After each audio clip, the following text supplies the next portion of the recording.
तर आज सकाळी सकाळी पटकन आवरलं आणि बाहेर जायला आम्ही दोघं जण निघालो, कारण थोडं शिलाईचं सामान घ्यायचं होतं. एक अर्जंट ब्लाऊज शिवून द्यायचा होता. तर हे दुकान आमच्या घरापासून थोडं दूर आहे, त्यामुळे बाईकवरच जावं लागतं. तर इथं मला लागणाऱ्या सगळ्या वस्तू घेतल्या, जसं की अस्तर, दोरा वगैरे सगळं. तोपर्यंत कारभारी ते माझी वाटच बघत बसले होते, की कधी एकदा ही उरकते आणि कधी एकदा घरी जातोय. तर घरी आल्या आल्या मी पटकन हा ब्लाऊज शिवायला घेतला, कारण की जसं सांगितलं की अर्जंट द्यायचा होता. तर लेकरू तर इथं वाटच बघत बसलं होतं. तर हा ब्लाऊज मी पेपर कटिंग वापरून शिवणार आहे, जे की रेडीमेड पेपर कटिंग आहे ते वापरूनच मी इथं हा ब्लाऊज शिवत आहे.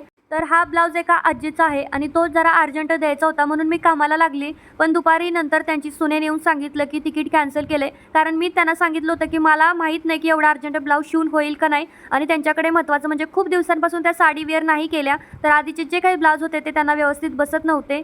तर मग ठीक आहे म्हटलं चालेल. तर नंतर मी निवांत हा ब्लाऊज शिवला आणि फायनली हा ब्लाऊज रेडी झाला. तर मला साधा शिवायचा होता, पण आता आपण असं आपली मर्जी नाही वापरू शकत. आजचं नाव आहे प्रिया शिंदे. Bye bye.